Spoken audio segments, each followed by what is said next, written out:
Hey guys, it's your girl Jonyse with the Glamazon Wax Bar, and today we're going to talk about chemical peels and women of color. So hopefully we can put everything in one small little segment. But if you have questions, you know I'm always going to answer them. So a lot of these chemical peels have become very popular within our community, and I'm not just focusing on African American women, I'm focusing it on women of color, period. Okay, with a little bit of melanin up in there, you know, this is for you. So we see a lot of people doing chemical peels at home, which I'll talk about later. But if you're considering chemical peels, the first thing I'm going to tell you is depending on the severity of your hyperpigmentation, because we do know that the majority of us that are wanting these chemical peels suffer from hyperpigmentation, and we want a even skin tone. Our counterparts, our Caucasian sisters, a lot of times they want evening, even in their skin tone as well, due to sun damage and age spots. But the majority are doing these things for fine lines and wrinkles. I'm not really seeing that. As a professional, I'm not really seeing that. I'm really seeing people are really concerned about their hyperpigmentation and are taking these peels to lighten them. But I want you to consider these things. You see people on YouTube doing these TCA peels. I, in my professional opinion, do not think that TCA peels are good for us. I just don't. I think that lactic peels and glycolics are excellent for our skin tones. Not only that, the percentages. Now, I have noticed that when we use a lower peel between, let's just say, 15 and 25%, you shouldn't be doing these at home, period. But that 15 to 25%, if you're doing these lactic or glycolic or salicylic, whatever peels you're doing, that seems to be the most effective and the most safe bracket, that 15 to 25%.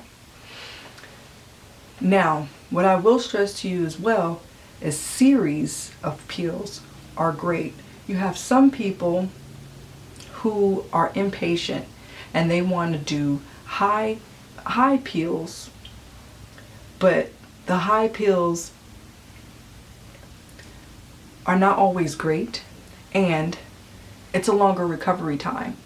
Most of us women are working women, and we have kids, and we have to be out and about, and excessive peeling, and sometimes it could be very uncomfortable for people who don't know you and don't know what's going on with your skin and see that. Okay, of course, with all peels, you're gonna have peeling and things of that nature, and I'm not really talking about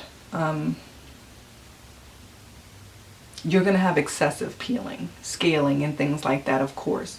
But when you're getting these regular peels, you'll have the scaling and the peeling, of course, but not like scabs. You see what I'm saying?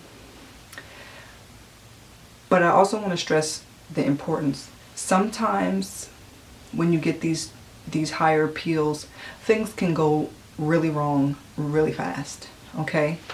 And that's why I say that you should never do these peels at home, and you should always have a professional.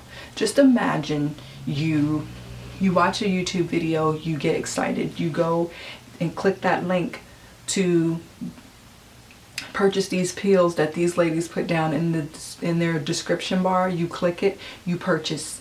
They might have had excellent results, right? You listening, you do your research, you're doing everything, and then when it comes down to it, you do the peel and you have a horrible experience. So you've invested the money in that peel, then you have to invest the money into seeing a physician. You have to invest the money into to to medications and prescriptions and things like that. And it winds up becoming more co-pays, all that. And it winds up becoming more than it would have cost you to go see a dermatologist or an esthetician. Okay? So think about these things before you do them. Just because you see someone else doing them doesn't mean that it's going to be the best thing for you to do. So, getting back to these series, if you're going to do these series, it depends on the severity of the hyperpigmentation. You might need anywhere between 3 to 5 series, and you will see the change. But you also have to take care of your skin in between each series. You need to wear your sunscreen. Women of color are the worst when it comes to, we need to wear sunscreen every day.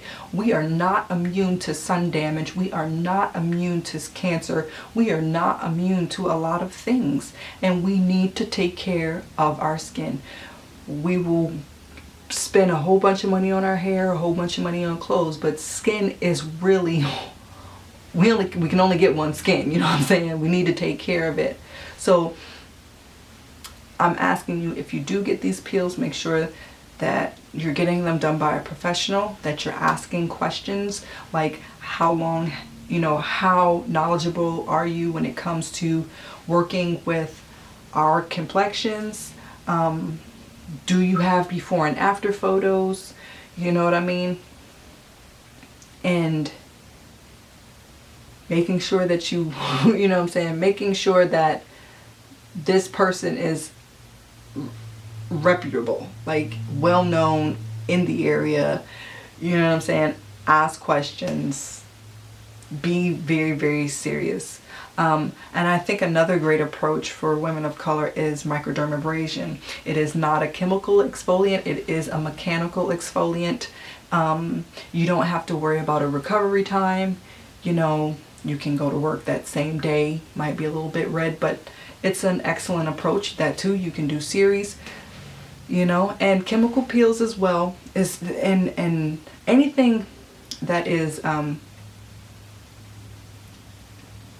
exfoliating on a higher level, skin resurfacing is great for stretch marks. I get a lot of clients that come in to work on stretch marks and things like that. So they're a wonderful thing. You just have to be very, very knowledgeable about procedures before you go and you do them. And that's all I have for today. I'll be back soon. If you have any questions, leave them down in the comments below and I will get back to you. Have a wonderful day. Bye.